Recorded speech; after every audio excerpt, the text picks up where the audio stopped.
Hindi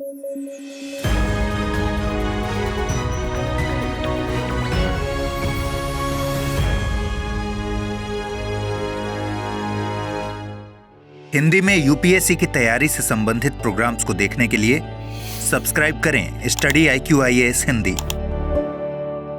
news at 9 में आपका स्वागत है। मैं हूं अमृत उपाध्याय। आइए सबसे पहले आज के हेडलाइंस को देखते हैं। पहला निजी क्षेत्र का रॉकेट हुआ लॉन्च, मिशन प्रारंभ दिया गया नाम। विक्रम साराभाई के नाम पर दिया रॉकेट का नाम। लचित बोरफुकन की 400वीं जयंती का होगा आयोजन। सराय घाट के युद्ध में रही थी अहम भूमिका। अहोम साम्राज्य के सेनापति थे लचित बोरफुकन। और काशी तमिल संगमम का होगा आयोजन। बनारस हिंदू यूनिवर्सिटी है आयोजन स्थल। शिक्षा मंत्रालय कर रहा है आयोजन।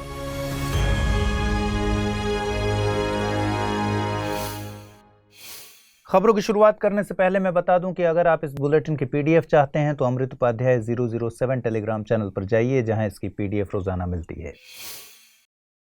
आइए खबर शुरू करें। भारत का पहला तैयार किया गया रॉकेट विक्रम एस श्रीहरिकोटा से सफलतापूर्वक लॉन्च किया गया है। भारत के पहले निजी क्षेत्र के इस मिशन को मिशन प्रारंभ नाम दिया गया है। इस मिशन से प्राइवेट स्पेस सेक्टर को बूस्ट मिलेगा।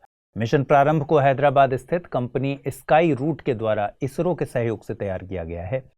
इसमें इन स्पेस यानी Indian national space promotion and authorisation centre द्वारा भी सहयोग किया गया है।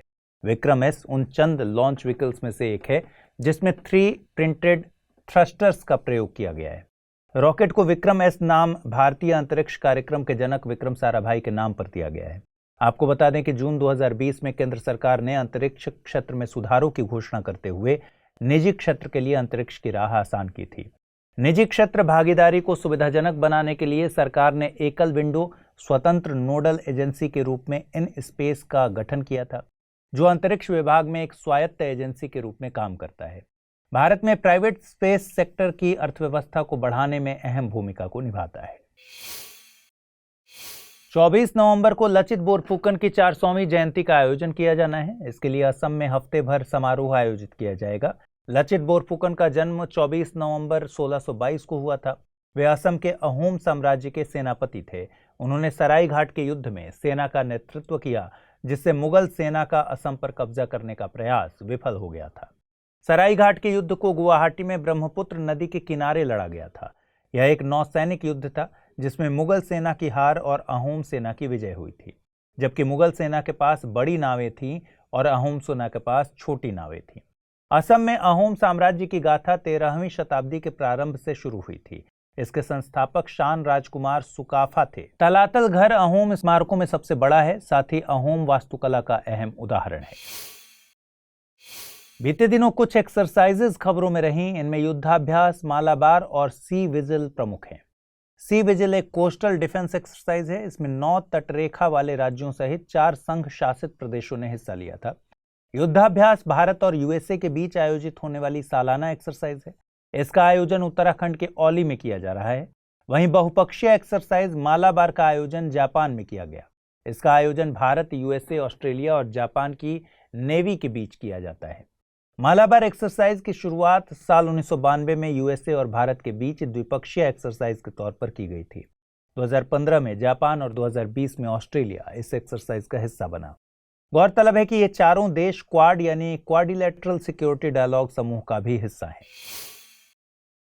प्रधानमंत्री नरेंद्र मोदी कल बनारस हिंदू यूनिवर्सिटी में काशी तमिल संगम का शुभारंभ करेंगे। इसका मकसद तमिलनाडु और काशी के बीच सदियों पुराने लिंक को रिवाइव करना है।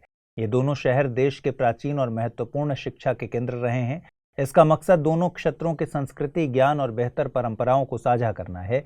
इसके जरिए विद्यार्थी, विद्वान, व्यापारी, कलाकारों को लाभ हासिल होगा। दोनों क्षेत्रों के लोगों के संबंधों में मजबूती आएगी। इसका आयोजन शिक्षा मंत्रालय द्वारा कला एवं संस्कृति, वस्त्र मंत्रालय, पर्यटन मंत्रालय और रेल मंत्रालय के सहयोग से किया जा रहा है।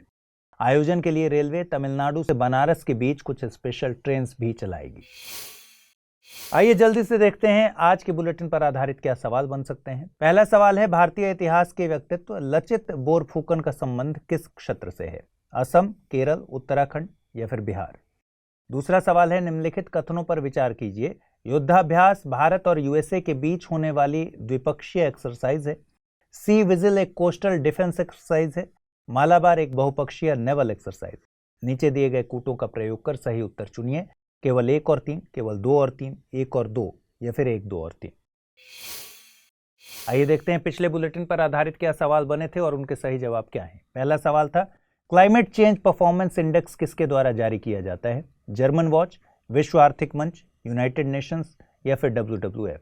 सही जवाब है इसका ऑप्शन ए यानी जर्मन वॉच। दूसरा सवाल, निम्नलिखित कथनों पर विचार कीजिए। डिजिटल शक्ति योजना महिला एवं बाल विकास मंत्रालय की पहल है। 99वां संशोधन NJAC से संबंधित है। नीचे दिए गए कूटों की मदद से सही उत्तर चुनना था।